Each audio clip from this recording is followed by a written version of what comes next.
Hi guys, I am Charlotte Stirling Reed and I'm here at Zebedees HQ to run a session all about working with families to build healthy habits at home. Don't forget that this is CPD accredited, so make sure you hold on to the very end to scan the QR code and download your certificate. This is going to be a really great session. I can't wait for you to see it. Come join me now. Thank you all so much for being here. My name is Charlotte Stirling Reed. I'm the baby and child nutritionist. And I'm here on behalf of Zebedees to give a little workshop and a talk, which is all about working with parents on nutrition to build partnerships to help reinforce healthy habits at home. Now, I know that's a bit long-winded title, but what we're trying to do here is we're trying to help support nursery staff and also childminders and other people who are working with families to make kind of a connection between you and the family, because we know so much the importance of feeding kids, and really a joined up approach is what is always going to be best. So today I'm going to be talking all about that. I'm going to be talking about how we do it. I'm going to be talking about tips and strategies that you can put in place in your childcare settings to help make that communication with parents easier, and therefore to hopefully help make your jobs easier too. So before I start, I have to let you know that this is actually a CPD accredited presentation. So for those of you who have attended, at the very end there's a QR code. You can scan it and you can download certificates to add towards your CPD. It's the first time we've run it like this, and it was based on requests from lots of you that you were coming along and learning lots of advice and really enjoying the material, but you wanted to be able to show something for it. So now we have had them all, or we've had this one CPD accredited, and hopefully we'll be able to do that with future ones too. Thank you again all for joining me. So for those of you who don't know me, my name is Charlotte Stirling Reed. I'm a registered public health nutritionist and I specialise in baby, toddler and family nutrition. It really is my favourite topic in the entire world, and I spend most of my life talking about feeding kids to some degree or another. As I already said at the very beginning, for those of you who were here right at the start, oh gosh, we've had loads more people join us as well since then. Which is good, but I just want you guys to know there are so many webinars that I have run with Zebedees. They're all on Zebedees YouTube channel, and we've done ones on portion sizes, the EYFS new guidance that was updated, which was a really popular one. We've done ones on fussy eating, we've done ones on helping children have a balanced diet. So there's so many different topics there. If you are, those ones aren't necessarily CPD accredited, but they're really helpful resources for you to learn a little bit more and to share with your wider team as well. So, as I said, I'm Charlotte Stirling Reed. I've been working with Zebedees as their nutrition consultant for about 5 years now, and I feel really, really honoured to be a part of their team. I'll talk as we go on a little bit about what Zebedees do and how they really go above and beyond with what they do when it comes to feeding young children. But at the moment, what I do for them is I support them with their menu development. So every time we have a new menu go out, I have a look at it, we work together on building it and what we're going to create. We make sure it's meeting all the guidelines, we make sure it's nutritionally balanced. So I help support that. I also deliver workshops like this, offer advice, do lots of support as well for around offering advice for parents on their social media channel. So lots of stuff that we do. Do check out their social media page and their website for more information. But a bit of background about me: I have an undergraduate and a postgraduate degree in nutrition. I'm registered with the Association for Nutrition, and I spent the first part of my career training how to help with feeding young children, babies, toddlers, family within the NHS. So very much able to speak on this topic, and I also have written 4 books on this topic as well, right from weaning to fussy eating to feeding families, and then I've also developed some cookbooks. So lots of resources there for extra if you guys are interested. So I'll move on because we've got lots to talk about today. First of all, something I try and start most of my presentations talking about is this concept of the first 1,000 days and why the early years matters. Now, many of you working in early years will already be really familiar with this. You'll know how important that kind of early learning is for young children, not just for their here and now, but for their future. And it's exactly the same when it comes to food. We actually have a huge amount of research looking at the first 1,000 days of young children's lives. That's the moment from conception right up until their 2nd birthday. And what we know is that during this time, Nutrition is of course important because they are growing super fast. So nutrition is important for energy, for fuel, for offering the vitamins and minerals that they need as building blocks for their brain, their body, their bones, their skin, their organs, for example. But we also know from a lot of research that this time is not just important for that. This time is also important for setting the foundations of health. We know that the food children eat when they're very young can actually influence their risk of disease and ill health when they get older. So for us, getting children to eat nutritious, balanced, healthy meals when they are very young, right from day one of weaning, can actually set them up for a long life health. And this is why I talk about this topic so much, and this is why I care about it a lot. We know that nutrition affects their growth and their development, their brain health, their education attainment, their IQ. It affects their teeth, it affects their weight, and it also is going to affect them being able to reach their full potential. And that is really important, because if we minimize what potential young children can reach right from the very start, we're actually not giving them a fair chance. So for me, it's super important. And the last thing to add to that is that we also know that eating habits, eating behaviors and eating patterns are all established at a young age. So the foods we feed children from 6 months of age to when they're 5 years of age, they really do matter. And I think there was previous old thoughts that actually what we were giving them from a really young age didn't really matter that much. We know it does. And that's really why I'm here today. It's why I'm having this conversation with you. It's why you'll see so much conversation around feeding young children in the media, and lots of work going into this field. So what we're here to talk about today is, as I said, it can be a really tricky subject, which is how we can communicate with parents and how we can have a kind of biodynamic partnership with parents at nursery. Now, I know that often parents can be really tricky to work with. I also know that sometimes parents are worried about what their children are eating at nursery or the behaviours that are happening around nursery. So it's a really important thing to try and get right. And I'm going to try and show you why. Now, first of all, staff in a nursery or staff at a childminders, for example, are so important because you play a really, really pivotal role in supporting children's milestones, their development, their learning. You play such a vital role in all of that, that it is very key even when it comes to nutrition. So a lot of us know that, yes, we might need to help support them with their language, with their walking, with their potty training, but we might not think that we play a role in supporting their food. But actually, food is one of the most significant things that we can try and help improve children's health with at a very young age. Parents and childcare providers collaborating and working together and, let's say, singing off the same hymn sheet can be so important, because young children, for them, consistent messages are the messages that get really instilled.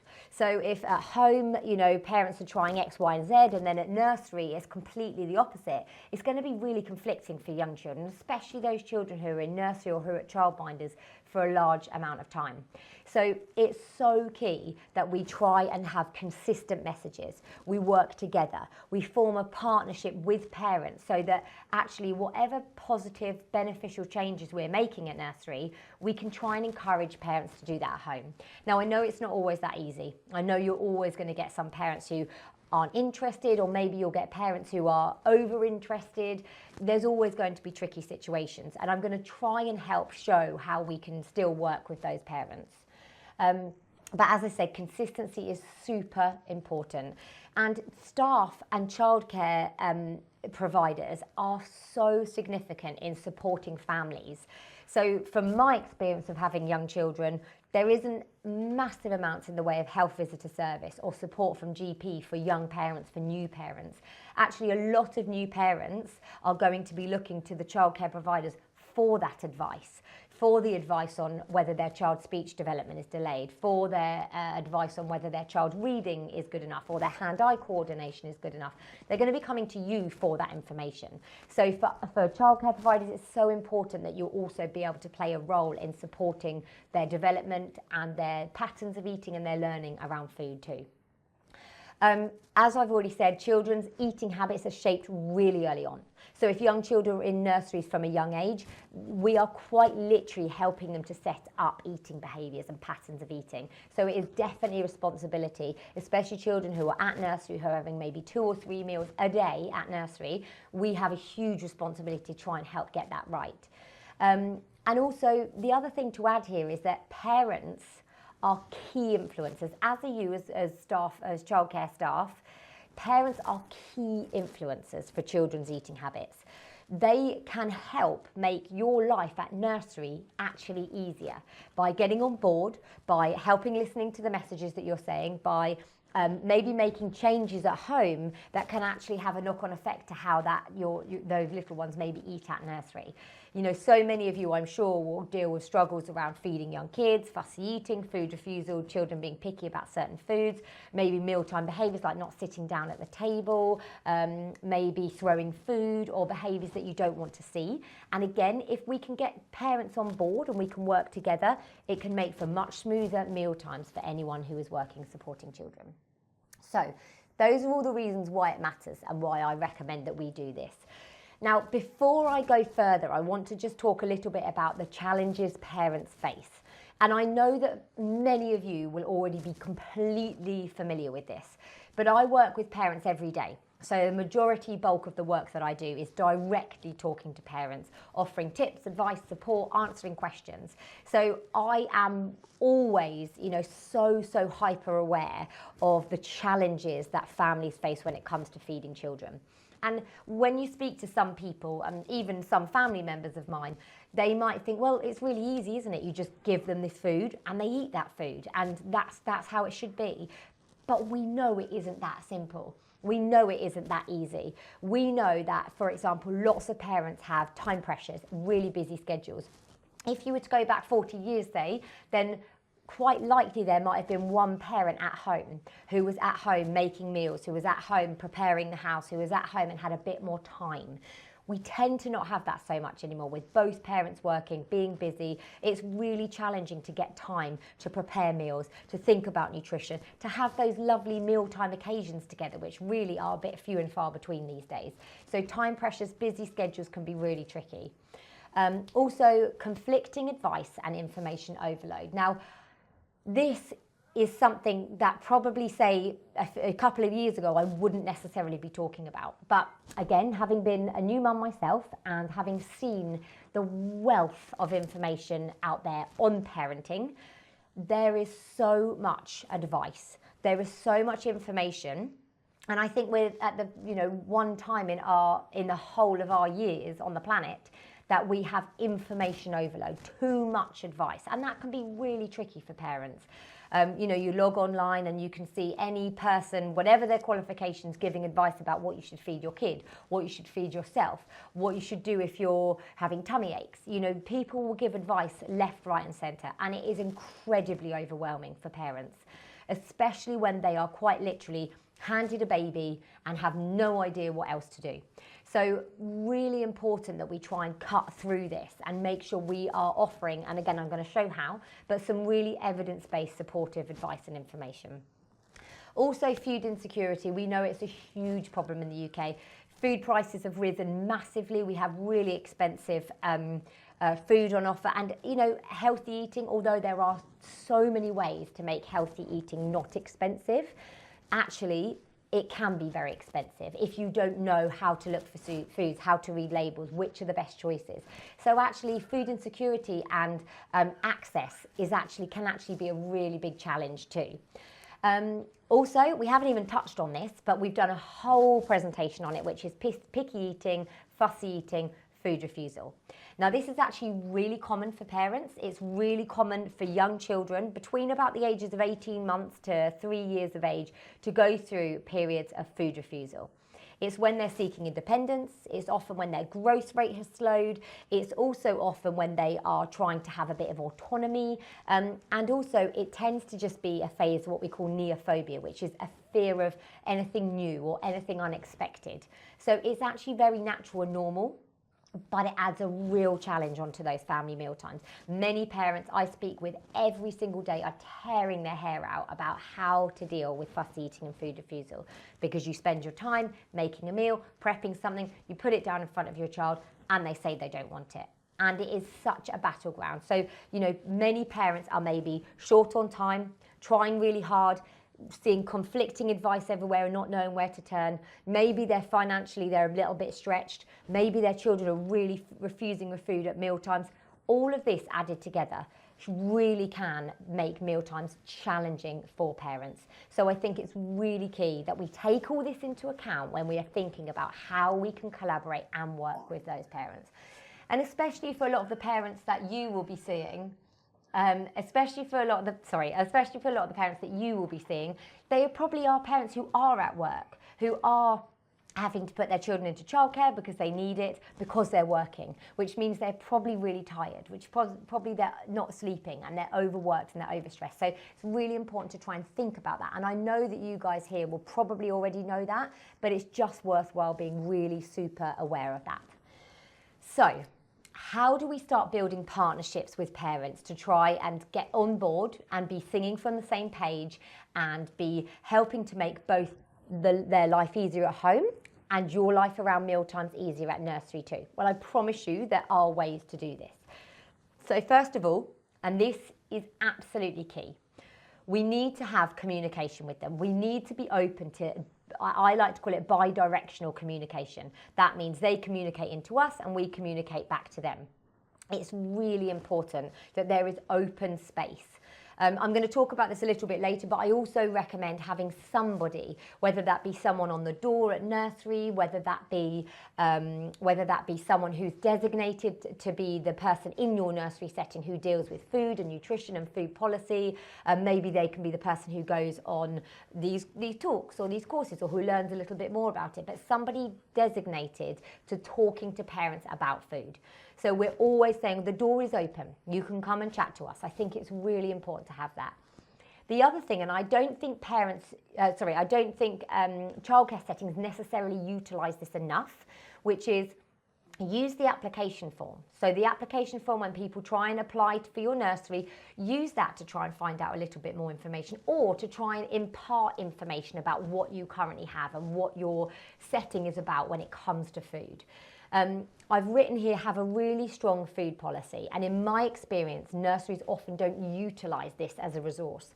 But actually, if you, again, maybe you have a designated member of staff, if you get somebody to be having a look at your policy and you put in things like what your mealtime environment is like, what your policy is with alternative foods, if we put in things like what your policy is for lunch boxes and foods that are brought from home, what's your policy around celebration events, what are you going to do at nursery, what do you do about bringing in things for birthdays?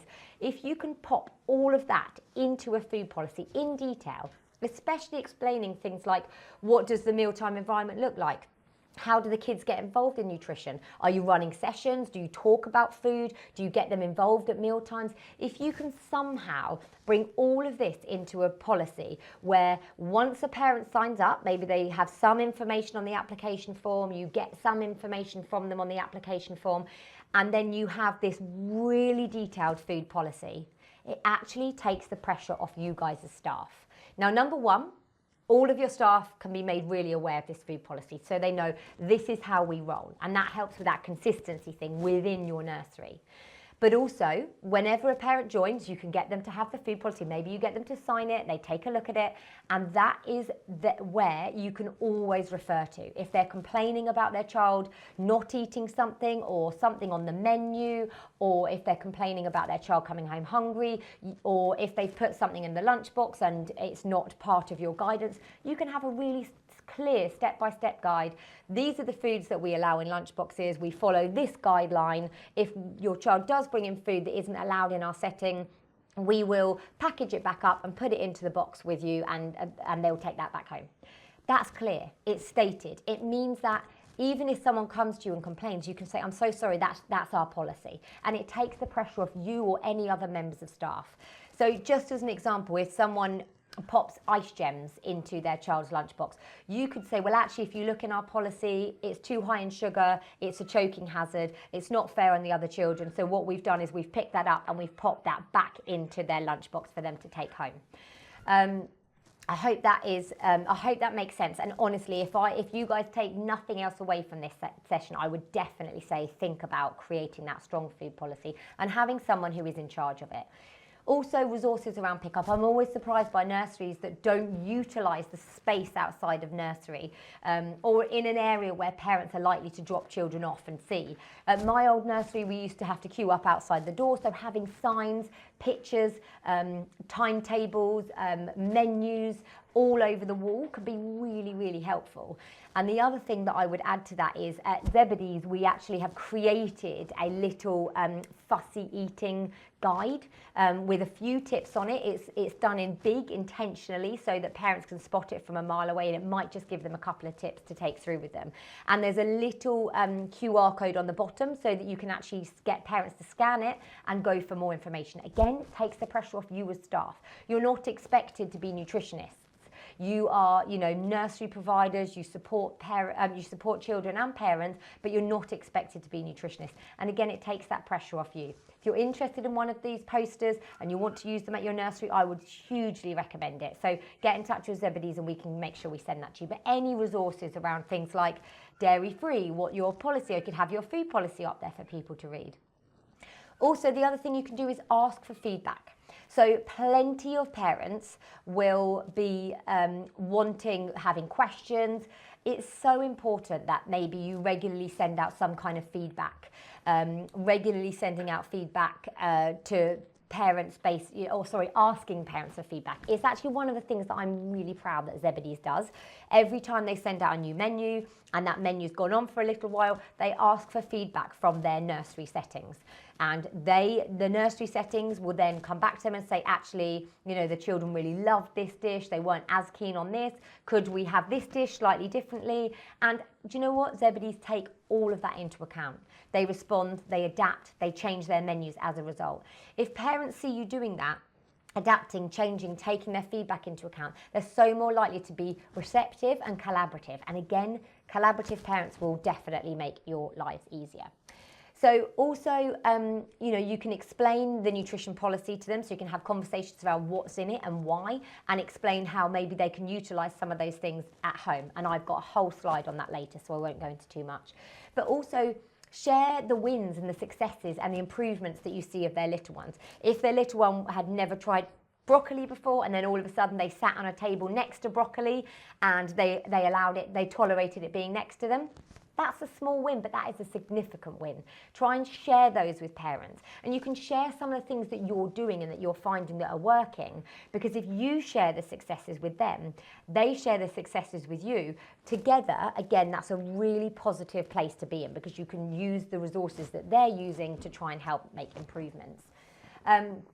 Also, depending on your capacity, depending on your ability, depending on who you've got available, you can host sessions for parents to come along to and observe the mealtime environments, see what's happening. The number of times that I have families who get in touch with me who say, my little one eats so well at nursery and not well at home, how can I change this? It's really common. So bring parents into your setting if you can. Have them come along and observe lunchtime so they can see that you have a routine, clear things away, get them involved at mealtimes, don't put pressure on them to eat, all of those things. And like I said, reinforcing to parents themselves that consistency really matters. So, key messages for families that nurseries can help to provide. So there are so many resources online. I've got fact sheets, Zebedees have got so many blogs, recipes, tips on their Instagram page. We've got little recipe books between us, but also on the NHS website, there's leaflets, there's downloadable fact sheets, there's 5-a-day messages. Zebedees run a rainbow pizza workshop, so they can go along and deliver that to your setting, which is really great for getting kids familiar with food and getting them involved with food. You can invite dentists along maybe to come and have a conversation about teeth brushing and dental health, and also things like posters about foods to avoid for babies and young children would be really helpful. You could pop those outside so it's only relevant for the parents who want to have a look at it. Also, on top of that, parents love first aid advice. So if you can get a local first aider, or if you can share a link to a really useful webinar, there's some that I can share with you that are really inexpensive, but that will really help parents. Also, of course, parents are always looking, and I have the experience of this myself, but parents are always looking for meal and snack ideas. So really making sure that we share any of those that we can with families. So whether we're making them at nursery or whether we're just sharing them for inspiration. These are all some of the things you can download, print, or share via links for parents to, again, help them with feeding their little ones at home. So some of the other things, again, that staff at nursery can share, little things that parents might not think about, like sorting food groups or colouring in pictures. Again, if there's something that you can do at nursery where they colour in a picture of different fruits and vegetables, or they have a little food sort picture, so they're putting their, fruits and veggies in this section and their starchy foods in this section, they take that home from nursery, and parents, you might find, will learn. Or maybe the child will give them some of the messages that they've learned in nursery that day. Also, books in nursery about food to help teach those messages, or recommend some of those books to parents as well. Even if you can do little food growing things, so making little cress heads and giving it to children to take home, or encouraging parents with little packs of seeds. These are all ways to try and get kids involved at home as well as at nursery. Also, I know lots of nurseries are really great at this already, but getting children involved in the food prep. This is something, again, you could recommend that parents do at home, even if it's laying the table, or even if it's stirring a porridge, even if it's serving bowls out to everybody else. How can they get involved at home? Because that can make a really big difference to children's willingness to eat. Also, games around shopping, prepping foods. We used to have a really great board game called Pop to the Shops that my kids liked, and we could talk about food as we're going along, or things like prepping a pizza and getting your little ones to help you with the toppings of it, like Zebedees do on their workshop. There's also other things around food exploration. So there's a program called Tasted who go into nurseries, and they will do little sessions with the children around exploring food with the aim of getting them, even if it's just putting a tiny taste of it on their tongue. They're fun sessions, they're really interactive. So those kind of trialing different foods can be great. And again, parents can try that at home. You can send them home with "this is what I tried today" little sheets, so that parents know that you're doing work around food. Offering sides and starters at mealtimes is something that we're exploring a little bit here at Zebedees, and also if you can encourage parents to try offering that at home, offering familiar sides, offering starters that of a load of veggies that they might just tuck into before they have their main. Also getting them familiar with the menu. So we could encourage parents to print off the menus that they're having at nursery so they can talk to children about what they're having that day, opening up the conversation around food, or perhaps they print their evening meals out for young children to be able to have a look at. Always using positive and curious language around food. So for example, rather than "no, you don't like that food," using words like "you don't like that food yet, you might learn to like it." Changing that round, rather than "oh, you're always so fussy," saying something like "you're still learning and exploring food." It's really significant, and I think I've done a webinar where we included a lot of talk around food language, but I also have blogs as well on this topic too. And like I said before, celebrating those small wins is so key. We really want to make sure that we are celebrating, even when a child tolerates sitting next to a piece of broccoli that previously they would not accept. So all of these things are things that we can do at nursery, and that we can be sharing with family at home. We can share it with parents and carers so that they learn about things like the food groups. They learn how their child accepted or tried something brand new today. They learn what kinds of language to use. And again, you can put that kind of stuff into your food policy so that it makes real sense when a parent is reading it, how they can utilise that a bit more. So these are all things that I would recommend. Now, when it comes to fussy eating and food refusal, it's obviously one of the biggest things that parents deal with. And as I said, I'm not going to go over this in a huge amount of detail because we have a whole webinar on dealing with food refusal at nursery and what to do about it.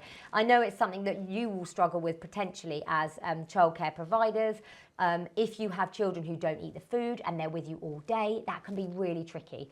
You don't want to force them, you don't have alternatives, you don't want to put pressure on them, you don't want to section them off from other children. I actually had a really lovely nursery write to me the other day asking a question about, they were separating a child from the other children because that child didn't want to eat the same food, so they were sitting separately on a table, and asking whether that was a good idea.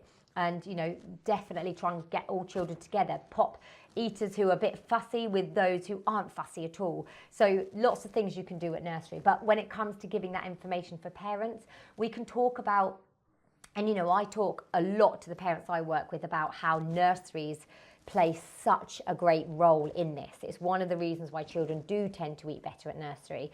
And you can talk to parents about this. So, for example, there's a really clear structure and routine to the day. There's a breakfast, lunch, dinner, snacks in between. And children know that. They know when they go to nursery what to expect. That means they are allowed to build up hunger and fullness signals throughout the day that become the absolute norm. You also tend to get them involved in things like clear up, or everything is put away when it's mealtime. So that, again, there's a really clear distinction between play and eating. That can be really beneficial for parents to learn about. Also, kids are eating together. There's lots of mini role models all sitting with them, whereas sometimes at home, children are eating on their own, not with their family. Also, at nursery, there's no alternatives offered. And one of the biggest problems that I tend to see with families is that if a child refuses a meal, especially if they refuse it multiple times, then a parent will often start offering favourite alternatives. So it might be something like their cereal, it might be toast, or it might be crumpets, or it might be something else that they know will be accepted. But what that does is it's just going to increase the number of meals that that little one refuses, because then they know they'll get their firm favourites. So kids, you know, at nursery aren't given an alternative, and that's really great. And that's one of the reasons why they're like, well, this is the food, I either eat it or I don't. And also the pressure, you know, there's not often a lot of staff who are sitting in front of them with a spoon going, just have one mouthful, because you don't have time to be doing that. And all of these things are actually really helpful for fussy eating. Like I said, distractions put away, and children have a really good routine, which I've already said. And what's the last one I've got on here? Yeah, and the other thing that I love and that parents can definitely do at home is getting kids involved in the prep, whether it be writing shopping lists, going shopping with mum, picking out some foods that they want for the week, serving them, grating them, stirring them, laying tables, putting names, you know, name places around the table. All of these things can help get children involved in mealtimes and want to be there a little bit more. So other things that you can do at nursery settings to be interactive, you know, I think getting those parents involved, helping them to see what you as a nursery are doing to try and involve parents, to try and take their feedback, to try and explain all the effort that you're putting in. Things like taste together mornings. So maybe you could invite parents to come along and taste some of the meals that are going to be on offer through the nursery, have feedback forms, take that feedback into account, open the dialogue, have discussion around it. Also, you could have a shared recipe wall, and you could get children to maybe cut out pictures of their favourite food or choose their favourite meals from the menu. Zebedees have got lots of pictures and photographs of their meals, so they could always send you some of those images that you could print out and stick on a recipe wall. And you could have little names, so you know, Alea's favourite meal, for example. And again, use this to show the parents. You could take a photo of the wall, send it to parents, let them know that you've been having these discussions around food and what food little ones are loving. You could also do little food diaries or stickers, not necessarily for children finishing their meal, which wouldn't necessarily be recommended, but you can have stickers for them getting engaged with food, playing with food, having, you know, doing food stamps with food, or maybe even just tolerating or enjoying a mealtime and staying sitting down. So stickers and getting them involved from that point of view. And again, recommending that parents give that a try at home. Also, you know, nutrition challenges when they are at home, helping parents get behind little challenges that little ones can do. So, you know, kind of a bit like homework. And I know for you as nursery staff, you're probably thinking, okay, we don't have time to give children homework.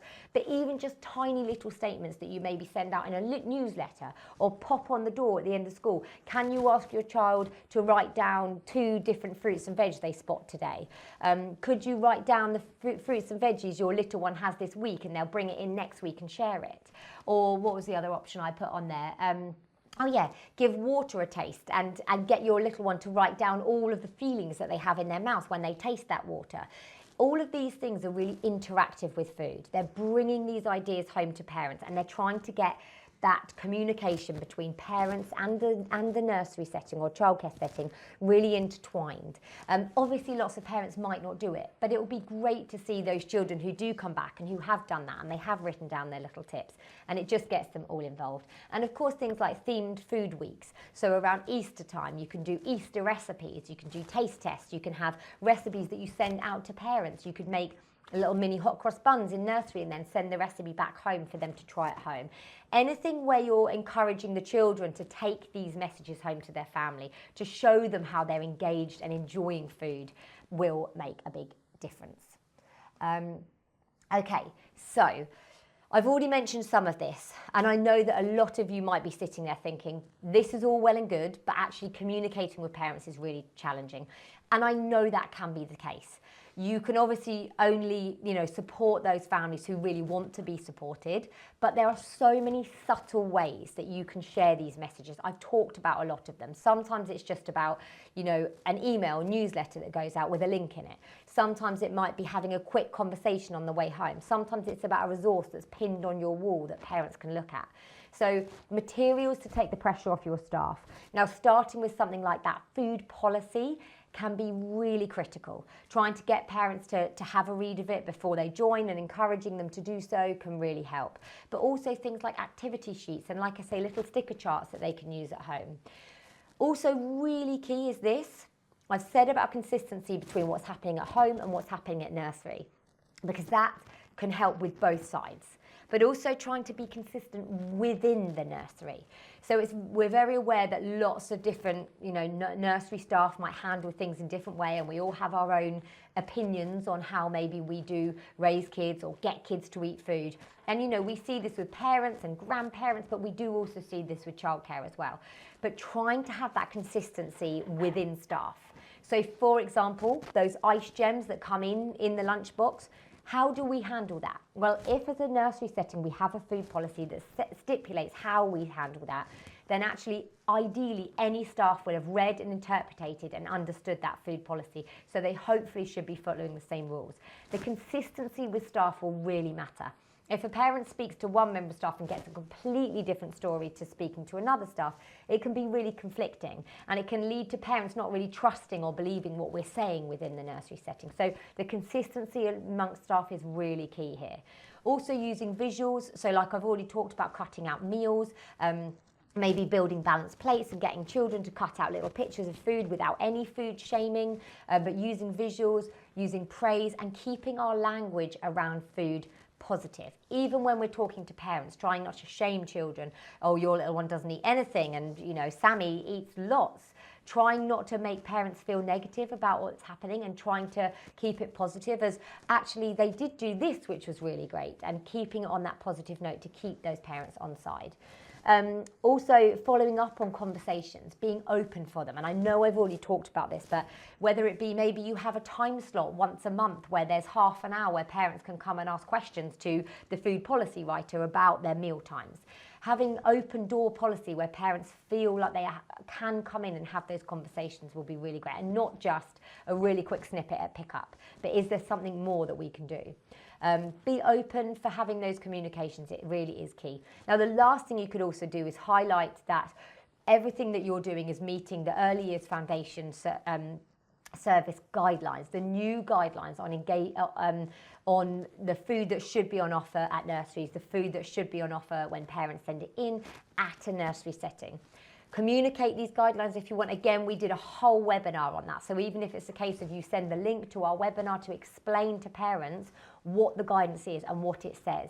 And also make sure that you highlight that there is a whole section in there about engaging and supporting parents, carers and partners. So even if you can add a little line about we want to make sure we're doing that, it's part of the new early years guidance for nursery food.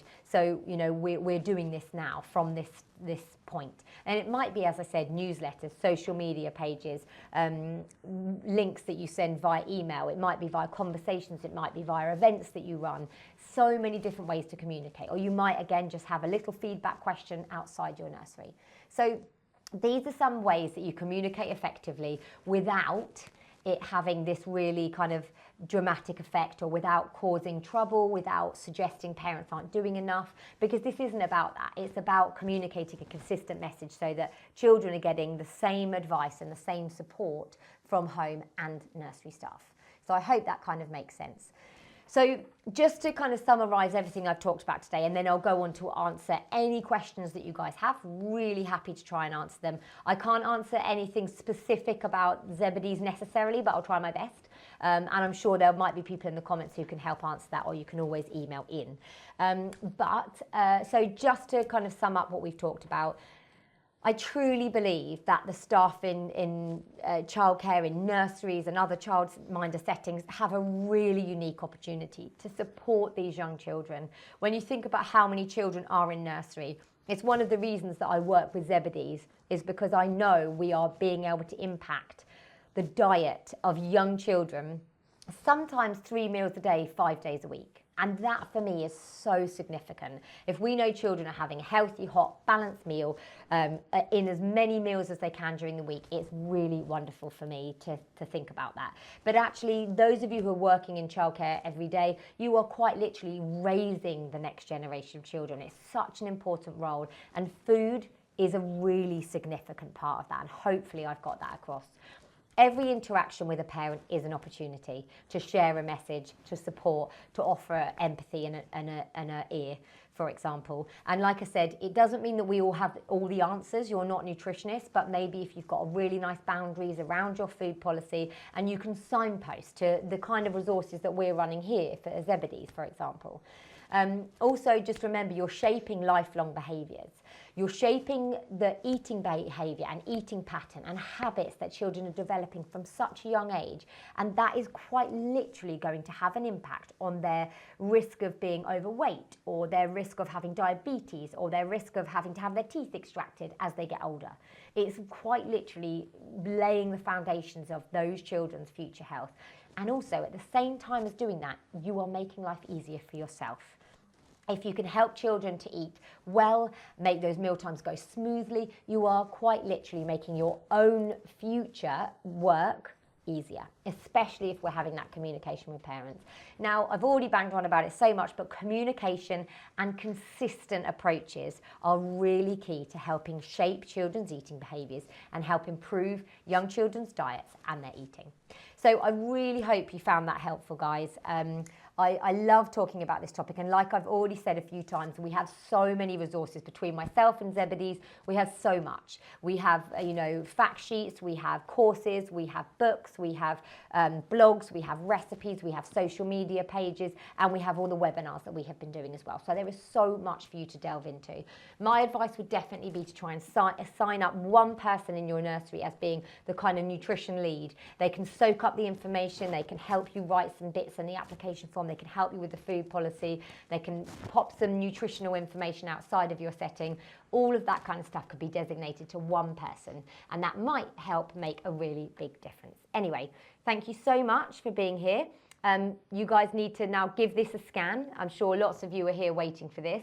So if you can open your phones, open your camera, scan it at this, you should be able to click on a link, and from that link, I believe you will be able to download your certificates for attending today.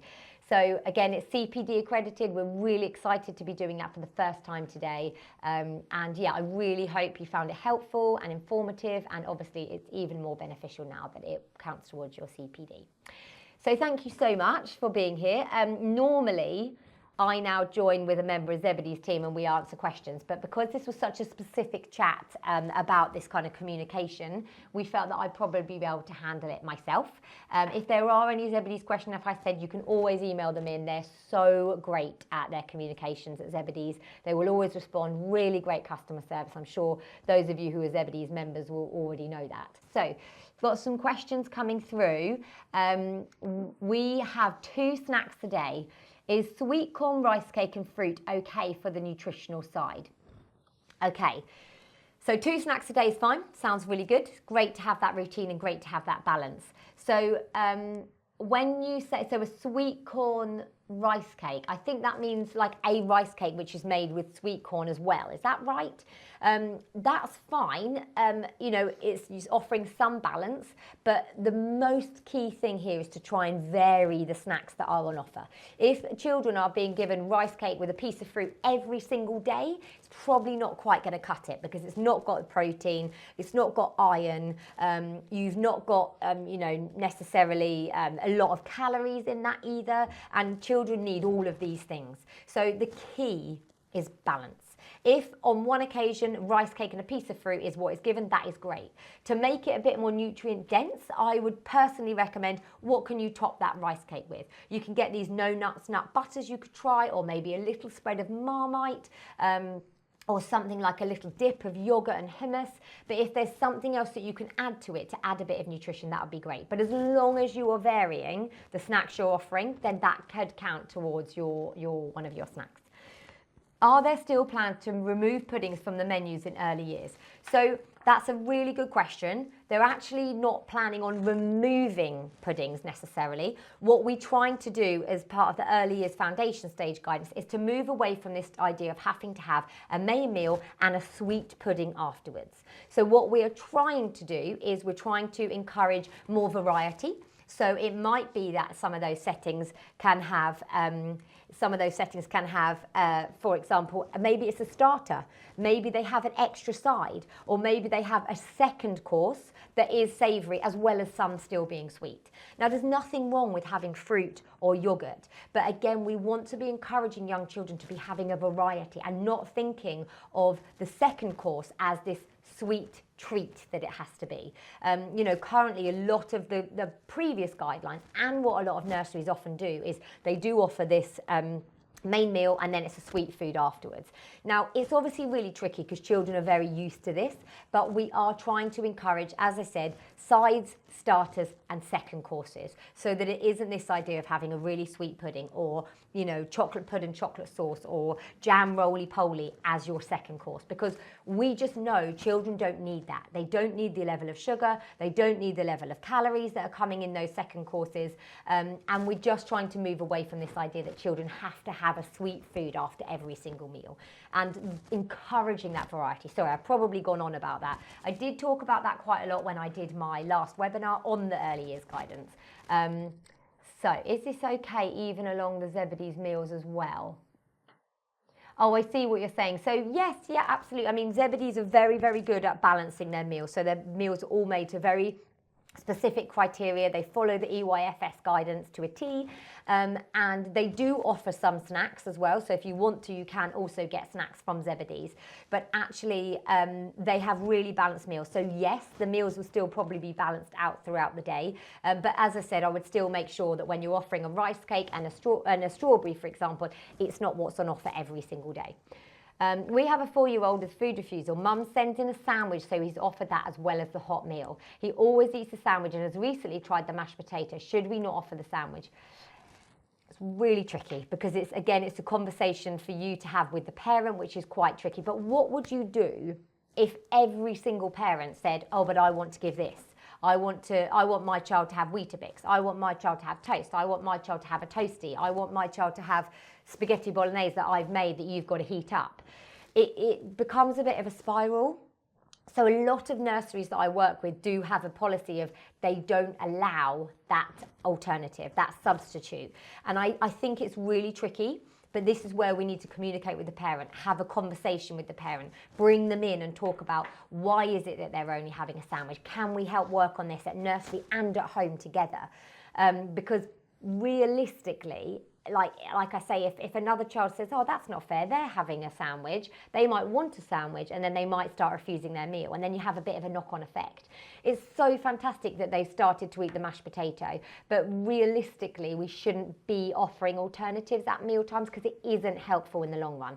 However, having said that, with all of these ideas about boundaries and about, you know, sticking with your food policy, there often does have to be flexibility, you know, especially for children who maybe are neurodivergent, or children who, you know, quite literally won't eat anything else. There has to be an open door, which is what I've talked about through the whole of this presentation, is having that communication, bringing parent in. What can you do? What can they do? How can we work together to try and make this a bit better? But definitely, a lot of nurseries will say no to that because of the knock-on effect. But you have to decide what works for you in this individual situation. But do be aware that you don't want to end up having every single parent bringing in something separate.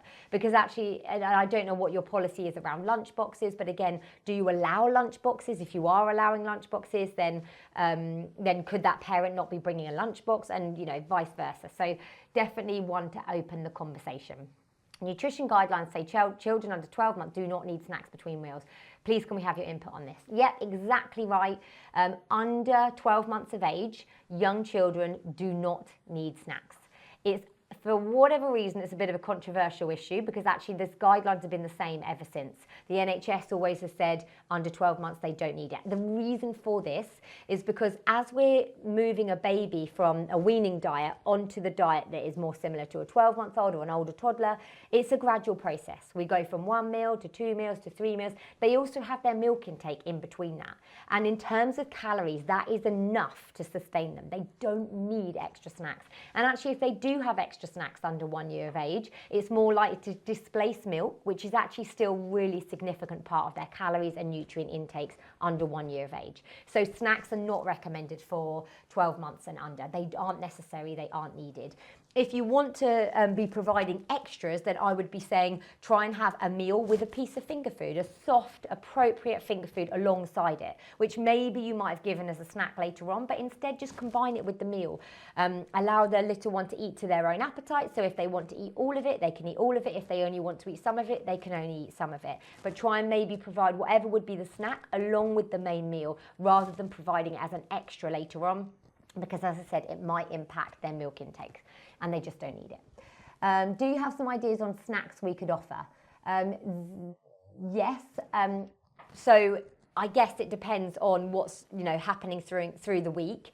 But some of the things I would normally recommend, things like grated cheese and apple. If your nursery setting allows peanut butter, which some don't, or any kind of nut butter or seed butter, you could have something like seed butter as a dip with some yogurt and maybe a piece of fruit. You could have crackers and oat cakes, maybe with a little bit of Marmite.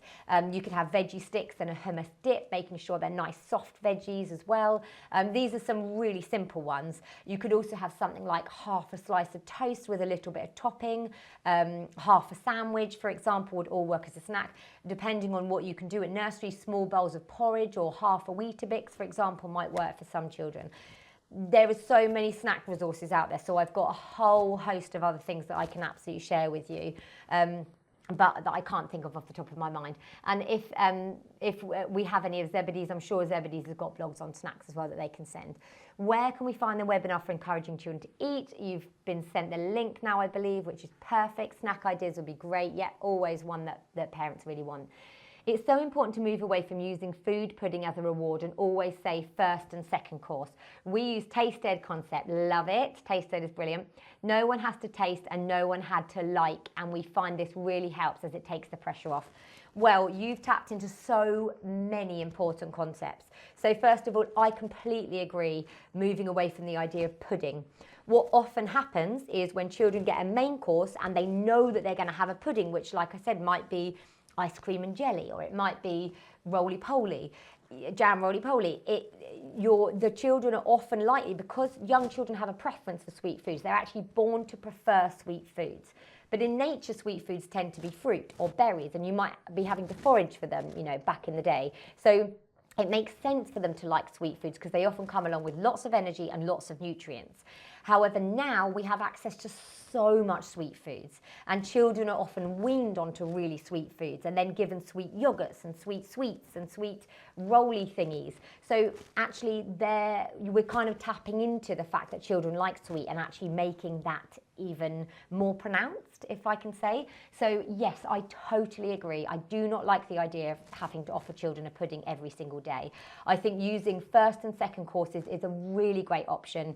And Sarah, if you wouldn't mind writing to Zebedees about it, because we're really trying to trial new ideas, so things like starters and sides and other ways, and we love and really would value your feedback on that. So that's really fantastic to hear you say that. And Taste Ed is so brilliant. Exactly that. No pressure meals are so key, and making sure that children don't feel pressure to eat up. As soon as you put something in front of them and you say, well, you have to eat at least half of it, or I need you to have 2 more spoonfuls, what you're doing is you're making them have a negative association with that mealtime. So I would hugely recommend trying to take the pressure off. And again, if you go to my fussy eating webinar that I did with you guys, I will be talking so much about that. And obviously, if you ever check out my page or my website, I've got so much advice on fussy eating. Fact sheets you can download and give to parents as well that might be helpful. So got another question here. Currently for breakfast we have puffed wheat, great, Weetabix, toast fruit, as well from the guidance that cereals such as Rice Krispies or Shreddies had an orange traffic light for the nutrition information. Do you have any suggestions for different cereal types that are green on the traffic light system? Okay, so shredded wheat is a really good one. You said puffed wheat, brilliant. Weetabix, brilliant. Shredded wheat, brilliant. And again, you know, the odd Rice Krispies are the orange ones. As I said, shredded wheat. I'm trying to think what else there is off the top of my head. If you can do a porridge, I don't know, not everyone can, but that would be great. But I think having those 5 is a really great variety already. I don't think you need any more. I have got a blog called breakfast cereal for the kids, and it basically goes into detail about which are the best breakfast cereals, and I'm planning on updating that very soon, so keep your eyes peeled. But it sounds like you're offering a real variety at the moment already. I think the Shreddies and the Rice Krispies are definitely ones that are higher up there in terms of the sugar. They'll be orange and possibly closer to red than the puffed wheat, the Weetabix and the shredded wheat. So those would be my preferred options, and my preferred option would be to offer those and offer them alongside some chopped fruit, where you've then thrown in some milk and a bit of chopped fruit alongside it, so that they're actually getting that sweetness directly from the fruit. That would be my preference, but I do appreciate that nurseries do need lots of ideas. We offer milk with both snacks. Is this too much? Good question. It really, you know, the guidelines are not so clear when it comes to dairy. They basically say children need to have 3 portions of dairy, but throughout the day, which you don't know what children are having when they're at home. You don't know if they're having a load of milk in the morning and a load of milk in the evening. So it might end up being too much if they're having milk in the morning, 2 milk snacks at nursery, milk in the evening, plus some yogurt and dairy, which will inevitably be in their meals throughout the week. That is a huge amount of dairy for young children to be having. They need about 3 portions of dairy a day from around 1 year of age. So really, I would say it depends. It depends on what other dairy sources your little ones are having at meals. I certainly wouldn't be saying take it away, but it might be worthwhile having a look at what's on the menu and trying to choose dairy portions on days when it is more appropriate. Perhaps there isn't a dairy portion at lunch. Perhaps the light tea doesn't have a dairy portion in it, so you can add that yourself. And again, maybe having communications with the parents. I think it's great you're providing it because it does take pressure off, but it might end up being too much if there's lots of other dairy sources during the day. So I hope that helps. Right, now the couple of minutes, there's so many questions and I love this. This is one of my favourite bits. So following on from the under 12 months, what if the parent is baby-led weaning and cutting the milk out as they are introducing food? Is it the same with them not still having snacks? So even if a parent is baby-led weaning, that shouldn't be changing how much milk children have. In fact, quite often baby-led weaning, because it's to do with babies' hand-eye coordination and biting, chewing pieces of food, sometimes the progress of weaning is actually a little bit slower in baby-led wean babies. So in that instance, I would be saying, well, actually, the milk is playing an even more important role. So with a parent who is intentionally reducing milk, it might be worthwhile maybe having a conversation about how much milk is needed. Again, I have fact sheets on all of this information and lots of blogs, so you can check those out if you want them. But if a parent is reducing milk before 12 months of age quite significantly, it might be worthwhile paying attention to that and trying to have a conversation, because milk is still a really important food up until 12 months and beyond, to be honest with you. And whether they're baby-led weaning or not, really, we shouldn't be displacing food with snacks. Baby-led weaning meals might need to be more thought out to make sure they're balanced and to make sure they're providing plenty of energy. But baby-led wean foods can still be offered at nursery as a lunch or a light tea, for example, and offered with the milk in between. They still don't need snacks under one. They really don't. The only case I would say if children might need snacks under one is if they have dropped their milk and they are refusing it. They are eating meals but seemingly needing more, and a parent has had a chat with a health visitor before doing so. That would be my honest opinion. Right, two more questions. Is it possible for children to eat too much fruit? And if so, what signs should parents look out for, and how can intake be balanced? It can, yes. Fruit is a really great food. There is absolutely nothing wrong with children having plenty of fruit, full of antioxidants, hydration, fibre, often not too high in calories, helps to fill children up, offers just so much vitamins and minerals, everything you need. The only thing is if fruit is displacing other foods in the diet. So if they're eating so much fruit that they are not hungry for meal times and they are not having their buttered chicken dish, or if they are they're filling up on fruit, they're not having their light tea and they're not wanting other things, or if they're wanting fruit so much because it's sweet that they are rejecting lots of other things and they're only being given fruit, that's when I would be concerned. If the little ones love fruit and they want to eat plenty of it, brilliant. Try and make sure that you level that out with plenty of veggies as well. And that's why, again, we're talking about these puddings, these second courses not being only sweet, offering some that have veggies in them, or maybe it's crackers and cheese, for example, so that we're really trying to balance out the nutrients and they're not just having fruit. Nothing wrong with fruit, keep offering fruit, but make sure that the ratio of fruit to savoury is nice and balanced and they're getting plenty of variety. Okay, so good question about Marmite being too salty. Marmite is a really nutrient-dense food, okay? It's a really great toast topping. Especially if, because toast toppings are very tricky. I'm so sorry to keep saying this, but I have a blog which is all about toast toppings for little ones. Now, some of them, like the nut butters, you may not be able to include in your settings, but you can get other nut butters and seed butters if you can include some of those. But otherwise, Marmite is a really good option, and I really cannot think off the top of my head of any others right now, which is really tricky. Jam is very sugary, yes. Every now and then it's going to be okay, but it probably won't fit in with the nursery food guidelines. Also, you can make jams really easily. So if your nursery has the ability to make jams with boiling down fruit, mashing that fruit up, cooking it in a little bit of hot water and adding some chia seeds, which makes it really gooey and sticky, as well as much more nutrient dense, that's a really good option. Or simply taking something like raspberries or strawberries, mashing them up with a little bit of yogurt and popping that on top. But I know it's really tricky. Toast toppings is always a challenging one.